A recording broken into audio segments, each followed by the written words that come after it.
Buenos días, bienvenidos a nuestro tiempo devocional Tu Palabra para encontrar el camino. Hoy es 6 de septiembre del 2023 y vamos a continuar con la lectura de la Biblia con el libro de Oseas capítulo 7 y la primera carta de Pablo a los Corintios capítulo 6. Oseas 7 y primera de Corintios 6.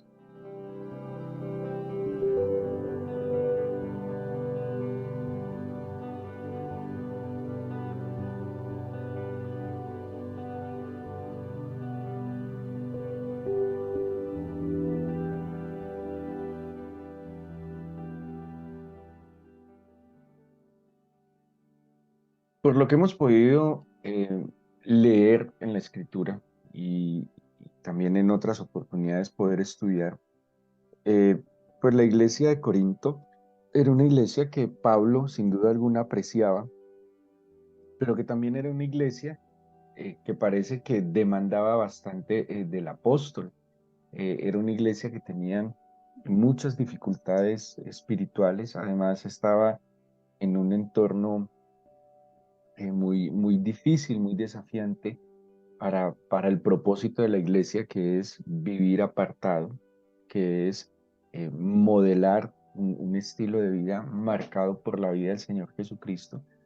Corinto, como hemos mencionado, era una ciudad próspera, era una ciudad estratégicamente muy bien ubicada y, y al ser un lugar de paso, pues se convertía en un lugar que estaba constantemente recibiendo todo tipo de ideas, de doctrinas, de conocimientos, y, y pues también al ser un lugar de paso era una ciudad que seguramente experimentaba muchísima, eh, mucho desorden en la parte social.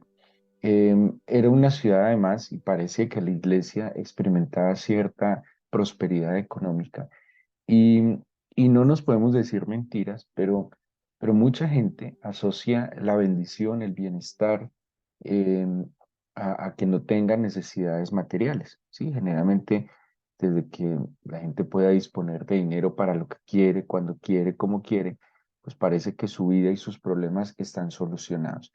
Por eso, de alguna manera, el Evangelio, hablando de cómo se dio el proceso de evangelización, hablo de la iglesia evangélica en Latinoamérica, generalmente pegó mucho mejor en lugares donde había necesidades económicas, dificultades sociales, que en otros niveles de la sociedad, porque generalmente, y hubo un momento en que se pensaba que el Evangelio era para los pobres, ¿sí? Para los marginados, para los necesitados, y de alguna manera los ricos, como la misma Biblia lo menciona, pues parecían no tener ninguna necesidad, parecían tener resuelta la vida, eh, todas las dificultades solucionadas por sus bienes materiales. Y ese es un engaño de las riquezas porque pues el propósito del Evangelio, la oferta del Evangelio, no es solucionar los problemas en este mundo. Ese es una mala idea, es un mal concepto que lastimosamente está muy metido no sé si se puede decir, en el inconsciente de las personas, pero se cree que el Evangelio es el medio a través del cual se solucionan nuestros problemas, o ni siquiera el medio, un medio o una opción a través de la cual se podrían solucionar las dificultades que tengamos. Así que, pues y en lo que Pablo nos deja ver, era una dificultad, ¿sí? Era una dificultad para la fe, era una dificultad para vivir la vida que el Señor había planteado, era una dificultad para vivir en esa virtud. Pedro dice que nosotros fuimos llamados por el Señor, escogidos, apartados, para anunciar las virtudes de aquel que nos llamó de las tinieblas a su luz admirable. Así que sí o sí, un creyente tiene esa responsabilidad, ese deber moral de, bueno, también es un privilegio, de anunciar las virtudes del Señor. Y pues había bastantes dificultades en este sentido en la iglesia de Corinto. Ayer mencionamos incluso que había habido un caso de incesto muy delicado que Pablo dice ni aún se oye eh, pues entre los gentiles. Es algo que es tan delicado, tan fuerte, que ni siquiera entre los gentiles se oye que pase esto. Entonces, imagínense la dificultad que puede experimentar la iglesia. Uno, pues tienen, digámoslo así, en gran parte resuelta la situación de necesidades materiales y por otra parte acallan su conciencia a través del evangelio, ¿sí? Entonces, por eso son corazones que se van llenando o se llenaron un poco de altivez y de soberbia y, y pues estaban casi en el cielo, disfrutando del cielo terrenal. Y no existe tal cosa. El cielo es el trono de nuestro Señor, es su morada y pues nosotros podemos disfrutar aquí su presencia, pero este no es el cielo. O sea que no todas las cosas son perfectas en este mundo y no todas las cosas se tienen que dar cuando yo quiero y como yo quiero. La dificultad principal, digámoslo de esta manera, que viene el Señor a resolver en nuestras vidas es la situación de condenación eterna en la que se encuentra el ser humano a través del pecado.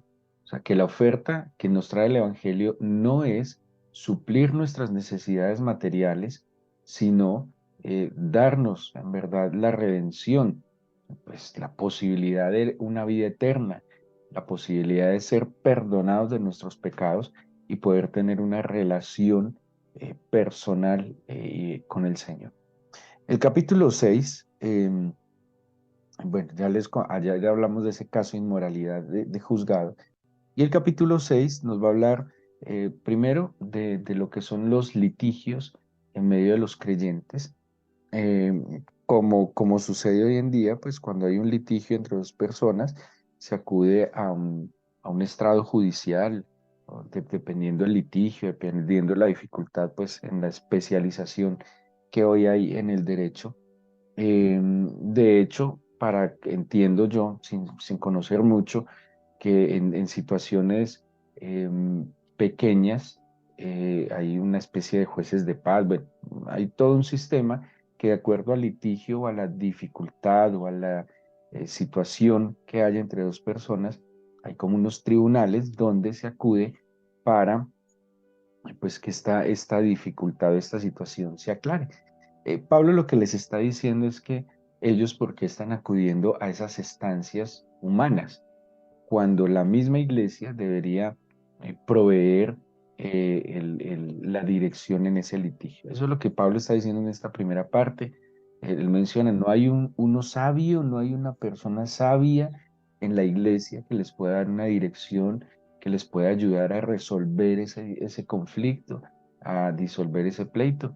Pablo plantea que la iglesia debe proveer como esa primera instancia en un litigio entre dos creyentes. Sí, no sé, un litigio comercial que un creyente le prestó a otro, no le pagó, entonces lo que más o menos está queriendo decir es que entonces se fueron, este le puso una demanda por incumplimiento, no sé, en un contrato. Pablo lo que está diciendo, ¿por qué no intentan, por qué no lo hacen primero en la iglesia? Debe haber algún sabio que pueda pues dilucidar la situación y llegar a un feliz término. Eso es lo que trata esa primera parte. Me parece que tiene mucho sentido. Me parece que hay pleitos, que hay contiendas, que hay litigios que se pueden resolver pues, con lo que la Biblia nos está diciendo. Hay cosas que se pueden evitar. Personalmente, en algún momento yo he aconsejado a los miembros de la iglesia que se guarden y tengan mucho cuidado de negocios con otros miembros de la iglesia, eh, porque, porque como pasa muchas veces en negocios con primos, con hermanos, con familiares, pues las cosas a veces no funcionan, se quedan mal y lastimosamente se daña la relación. En eso, pues hay que cuidar ante todo la relación, ¿sí? Y cuántas amistades, cuántas relaciones entre hermanos o incluso entre padres e hijos se han dañado digámoslo así, por acuerdos, negocios que no era tan sano hacerlo, ¿sí? Para hacerlo hay que ser muy cuidadoso, incluso, diría yo, como un acuerdo previo, pues mantener y quedar claros de cuidar y mantener la relación entre ellos. De allí que es de mucho cuidado los negocios que se puedan hacer entre miembros de la iglesia, porque cuántos no terminan apartándose del camino con cargas en su corazón por situaciones que se presentan con miembros de la iglesia. Pues en eso el consejo es más bien como buscar dirección, someterlo al Señor y evaluar muy bien todas las cosas, porque más vale, insisto, mantener una buena relación que tal vez una oportunidad aparentemente buena en el momento del negocio, pero que va a afectar a futuro las relaciones. Y la segunda parte del capítulo 6, eh, bueno, te muestra un problema, ese problema de caer en la seducción de su entorno que tienen los corintios. Dice mm, Pablo, seguramente los buenos lectores de la Biblia notarán en ciertos escritos paulinos que hay como cierta ironía, ¿sí? Pablo trabaja cierta ironía, se ve que es un hombre muy docto, que conoce muy bien la cultura griega, como conoce muy bien a los judíos. Entonces, como judío y como conocedor de los griegos, en ciertos momentos maneja cierta ironía y trabaja incluso con lo que ellos conocen. Un ejemplo, cuando él llega a Atenas, que está en el capítulo 17 del libro de los Hechos, dice que el alma de Pablo se enardecía al ver la idolatría de los atenienses, pero él no llegó, digámoslo así, como el Señor al templo tumbando las mesas, gritándolos, sino que por el contrario, eh, pareciera admirarlos cuando les dice, eh, vosotros sois muy religiosos, ¿sí? Halagando lo que para los atenienses sería un motivo de orgullo, de que ellos tenían una placa que decía el Dios no conocido. Entonces Pablo se pega de ahí y les dice, veo que vosotros sois muy religiosos, pero en eso no hay una admiración, por el contrario hay un tono de ironía. Y después de eso les dice al Dios no conocido, está planteado allí en el Areópago, les dice, ese lo conozco yo. De una cautiva la atención de los atenienses, ¿sí? Sin ir en contra, pero tomando tal vez algo en lo que ellos se sentían seguros, por ahí Pablo les va a dar a conocer el Evangelio. ¿Qué pasa en estos versículos a partir del versículo 12? Dice, todas las cosas me son lícitas. Había una situación en Grecia, especialmente en ciudades tan importantes como Corinto. eh, había dos cosas. Uno, una tendencia griega eh, al menosprecio del cuerpo, ¿sí? El griego valoraba mucho el alma, el griego valoraba mucho, por eso la filosofía, ¿cierto? Que la filosofía es el amor a la sabiduría. Y por eso el griego de alguna manera despreciaba y tenía en un menor valor el cuerpo, ¿sí? Lo subvaloraba, pero eso era un arma de doble filo. A diferencia de los romanos le dan mucho culto al cuerpo, ¿sí? Los romanos, por eso era una mezcla, mire, el griego alimenta el alma, el intelecto, de allí la influencia del griego incluso en el imperio romano.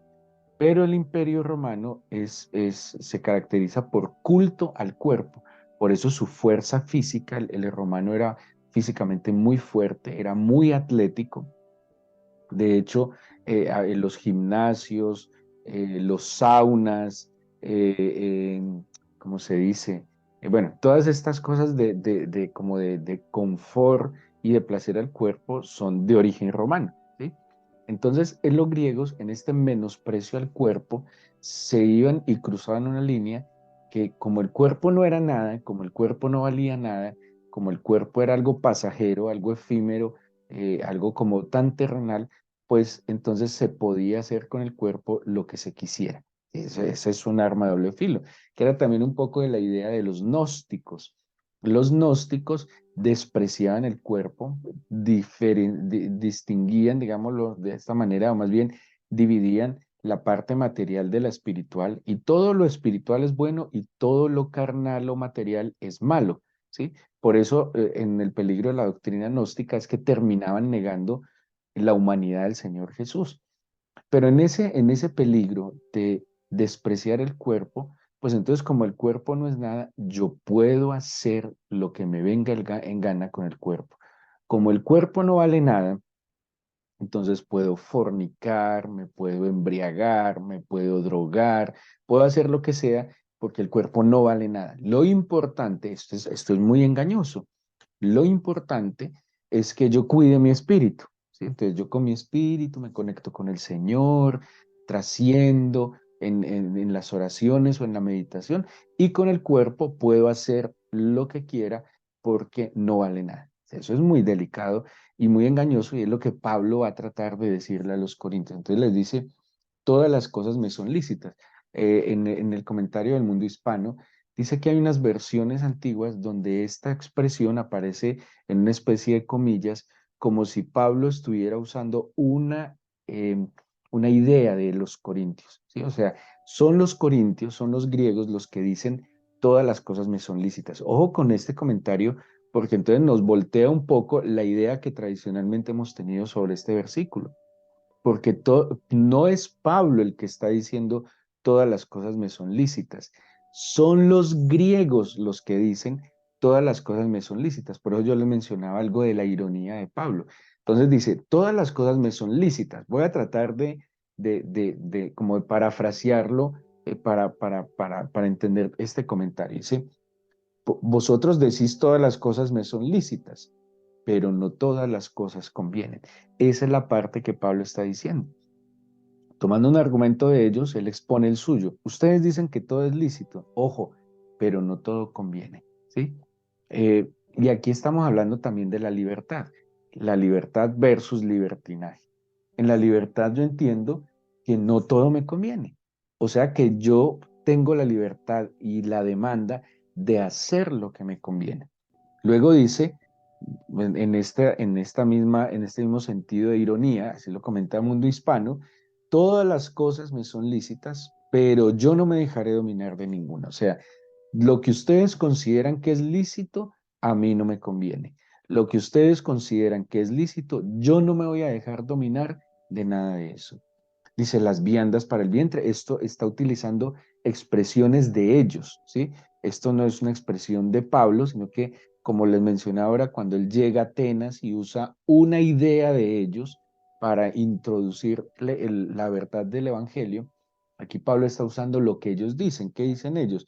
Las viandas para el vientre, ¿sí? O sea, la comida para el cuerpo, insisto, porque para ellos el cuerpo era algo ajeno al espíritu y al alma, ¿sí? Entonces, lo que se hiciera con el cuerpo valía 8 que 80.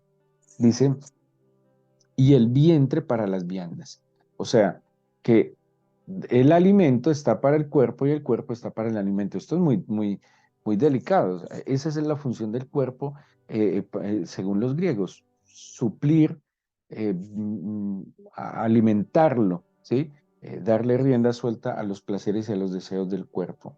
Dice, eh, por tanto, al uno como a las otras destruirá Dios. Pero el cuerpo no es para la fornicación, sino para el Señor, y el Señor para el cuerpo. Entonces, él toma una expresión griega, las viandas para el cuerpo es para las viandas. Y Pablo le dice, el cuerpo es del Señor, ¿sí? Y el Señor debe ser, pues, el que es para el cuerpo. O sea, les está tirando como una bomba, ¿sí? Les está dando una, está contradiciendo absolutamente toda su ideología respecto a esa dicotomía entre lo material y lo espiritual. Para Pablo, que además eso es de mentalidad hebrea, es la misma vaina, el espíritu, lo espiritual, lo inmaterial y lo material es lo mismo, es un mismo mundo, solo que tiene características diferentes. Para los griegos eran dos mundos diferentes que no tenían que ver el uno con el otro, que no tenían relación, como si el cuerpo no fuera una obra del Señor, como si el Señor no hubiese creado el cuerpo. ¿Sí? Eso es un argumento y una excusa pues intelectualmente muy particular, pero que se convierte en una excusa para pecar y para darle rienda suelta a los deseos carnales. Dice el 14, y Dios que levantó al Señor, también a nosotros nos levantará con su poder. ¿No sabéis que vuestros cuerpos son miembros de Cristo. Quitaré pues los miembros de Cristo y los haré miembros de una ramera, de ningún modo. Entonces, no, esto es como para salir huyendo de la iglesia. Aquí les está cambiando y les está volteando toda la idea que ellos tienen sobre lo espiritual y lo material. Y ahora les está dando un nivel al cuerpo. Y ellos lo vienen menospreciando, ¿sí? Ellos no valoran el cuerpo, pero en esa no valoración del cuerpo también estaba darle rienda suelta a las pasiones del cuerpo. Y aquí les dicen, no, mire, el tema es más complejo, más complicado, y es que nuestros cuerpos no solo no es nada como ustedes dicen, sino que además es mucho, nada más y nada menos que nuestros cuerpos, le está hablando a la iglesia de Corinto, a los creyentes, es el templo del Espíritu Santo. No, qué cosa tan impactante para ellos. Los deja, los desarma completamente. O sea, lo que yo consideraba que no vale nada y que como no vale nada, puedo hacer lo que quiera con él, ahora usted nos está diciendo que es nada más y nada menos que el templo del Espíritu Santo. Impresionante. Entonces dice el versículo siguiente, el 16, ¿o no sabéis que el que se une con una ramera es un cuerpo con ella? Porque dice, los dos serán una sola carne. Pero el que se une al Señor, un espíritu es con él. Huid de la fornicación. Cualquier otro pecado que el hombre cometa está fuera del cuerpo, pero el que fornica contra su propio cuerpo peca. ¿O ignoráis que vuestro cuerpo es templo del Espíritu Santo, el cual está en vosotros, el cual tenéis de Dios, y no sois vuestros, porque habéis sido comprados por precio? Glorificad, pues, a Dios en vuestro cuerpo y en vuestro espíritu, los cuales son de Dios. Mire, estas palabras para los corintios son de verdad revolucionarias, dificultuosas desde todo punto de vista. Es un problema, porque, mire, para nosotros que nacimos en el cristianismo siempre ha promovido la santidad, la rectitud, em, la pureza, eso lo ha promovido. Para nosotros es fácil entenderlo. Para ellos no, ellos nacieron en una cultura que promovía la pasión, el desorden, el desenfreno. Ahora, decirles esto es muy, muy difícil tal vez de asimilarlo y le está diciendo, mire, el cuerpo, su cuerpo, lo que usted menosprecia, lo que usted no valora, lo que usted no cuida y que por eso se droga, se tatúa, se perfora, se embriaga, no descansa, lo alimenta mal, eso que usted menosprecia y por eso le da tan maltrato, nada más y nada menos, es el templo donde mora el Espíritu Santo. Es más, su cuerpo es comprado por el Señor, le pertenece al Señor. El Señor no solo salvó y compró su espíritu y su alma, cuando fue redimido, que redención es pagar un precio, es rescatar. Cuando fue redimido, no fue redimido solo su espíritu y su alma. Cuando fue rescatado integralmente porque usted también es cuerpo. Eso lo está diciendo.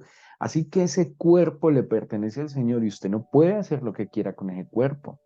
Usted no puede maltratarlo como quiera, descuidarlo. No tiene derecho, porque le pertenece al Señor, de darle rienda suelta a sus pasiones y deseos carnales, sino que todo lo debe sujetar a Cristo. ¿Sí? O sea, eso es la vida espiritual. La vida espiritual no es que yo oro con mi espíritu y con mi cuerpo, pues que pase lo que sea. No, la vida espiritual, y eso habla también la Escritura, es someter, sujetar todos los impulsos, deseos y necesidades del cuerpo al espíritu. Someter la carne al espíritu. De eso habla Pablo en la carta a los Romanos en el capítulo 8. Es someter toda la carne, todo lo físico, todo lo material al espíritu. De allí que, por ejemplo, ejercicios tan importantes como la vigilia, como el ayuno, que nos ayudan a nosotros a someter nuestro cuerpo al Espíritu del Señor. ¿Qué está diciendo Pablo entonces acá? Les está diciendo a los que se jactan del conocimiento, ignorantes, porque ustedes ignoran que su cuerpo es templo del Espíritu del Señor. y huyan entonces de la fornicación. Por eso el pecado de la fornicación, y en este contexto, es delicado porque así lo está expresando Pablo, nos lleva a ser uno con otro cuerpo que tiene otro espíritu, que tiene otra influencia, y en ese proceso de unión seguramente hay unas transferencias muy delicadas. Alguna vez, hace muchos años, atendimos una persona con una situación espiritual muy difícil, lamentable, y era que su pareja actual eh, había terminado una relación con alguien que practicaba la brujería. Imagínense, había convivido unos años con una mujer que practicaba la brujería y terminan esa relación, pasa un tiempo y luego establece relación con esta otra mujer que tenía un hijo. Lo que ella vivía era muy tenaz porque prácticamente vivía, compartía, intimaba con un hombre que durante mucho tiempo estuvo bajo la influencia de actos de brujería y de hechicería. Y el proceso de oración de liberación de esa mujer fue muy difícil, muy complicado. Vivía un asedio muy fuerte, afectaba a su hijo, y aunque esa relación ya se había acabado, nosotros entendíamos eso. Claro, ella se une a un hombre que en algún momento fue uno solo con una bruja y hechicera, ¿sí? O sea, fue uno con una bruja y hechicera, y ahora otra mujer aparentemente inocente que nada tiene que ver con él, se vuelve uno con aquel que fue uno con una bruja y hechicera. Conclusión, ella también termina uniéndose a alguien que practica la brujería y la hechicería. Delicado. Eso es lo que Pablo también está diciendo. O sea, eso no es cualquier cosa. La fornicación sí es un pecado que afecta muchísimo. Aquí no se trata simplemente de un juicio moral, es que la afectación es real, la afectación es fuerte. Le estamos dando un lugar que solo le debería ser para esa persona que el Señor tiene para nosotros. Entonces, en esa interacción y en esa intimidad, lo que estamos haciendo es generando unos lazos y unas ligaduras que son muy difíciles de romper. Y es lo que él está advirtiendo a los corintios y a nosotros, librándonos de un mal, librándonos de un dolor y de un sufrimiento enorme que se puede evitar si entendemos que nuestro cuerpo es templo del Espíritu del Señor y que nuestro cuerpo le pertenece al Señor, y que les dice Pablo al final: glorifiquen al Señor en su cuerpo. Esto yo creo que hasta vergüenza tuvo que haber generado en los corintios, porque como ellos despreciaban el cuerpo y hacían lo que les daba la gana con el cuerpo, ahora Pablo les dice: no, no, no, glorifiquen al Señor en su cuerpo. O sea, su cuerpo ahora debe ser un instrumento para la gloria del Señor. Imagínense cuántas cosas no habrían hecho ellos con su cuerpo.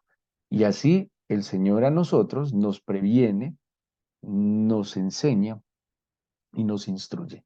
Nosotros debemos usar la libertad para hacer lo que conviene y para no dejarnos dominar de ninguna pasión. Sujetemos al Señor nuestros deseos, pasiones, necesidades, dificultades, debilidades. Sometámoslas al Señor y no olvidemos glorificar a Dios en nuestro cuerpo. Una debilidad puede ser la alimentación, el inadecuado descanso, la falta de ejercicio, bueno, tantas situaciones, o los deseos sexuales, ¿sí?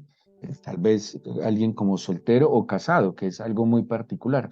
Hay casados que no satisfacen sus deseos adecuadamente con su pareja y mantienen con unos deseos, estoy hablando a creyentes. Todo eso sujételo al Señor. Si tienen dificultades en su pareja, en su vida de intimidad, pues vuelvan un asunto de oración, es que es muy delicado. Pablo mismo advierte que no es bueno que, desde el Génesis también se dice que no es bueno que el hombre esté solo. Solo a causa de la oración el hombre y la mujer deben estar, digámoslo así, en un momento de abstinencia. Hablo del matrimonio. A causa de la oración, pero dice luego júntense, no sea que venga el enemigo. Entonces, son dificultades que hay que poner en oración. El cuerpo es el vehículo del espíritu y del alma. Así que esas situaciones sí hay que llevarlas al Señor, sujetarlas al Señor, para que nosotros le glorifiquemos también en nuestro cuerpo como le hemos de glorificar en nuestro espíritu. Así que Oremos, démosle gracias al Señor por este día y pidémosle que nos acompañe y nos bendiga.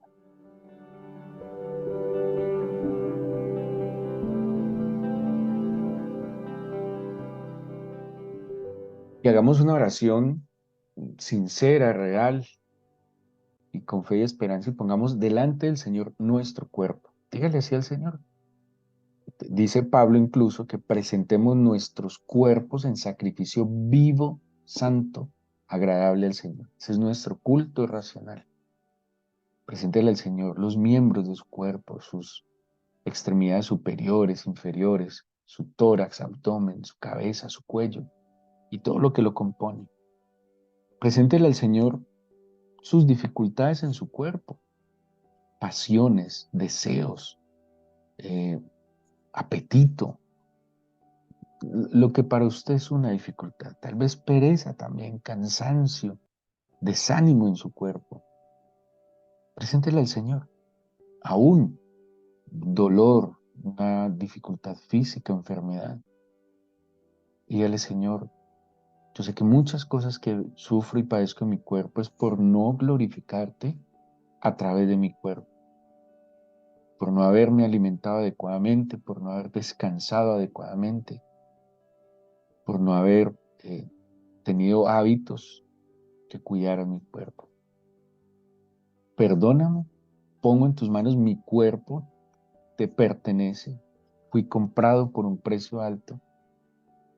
Y te pido que el poder de tu espíritu obre en mi debilidad, Señor, y que sujetes mi carne a tu espíritu y que yo pueda en verdad glorificarte. Te presento mis deseos, te presento mis pasiones, te presento mis dolencias, te presento mis necesidades y dificultades.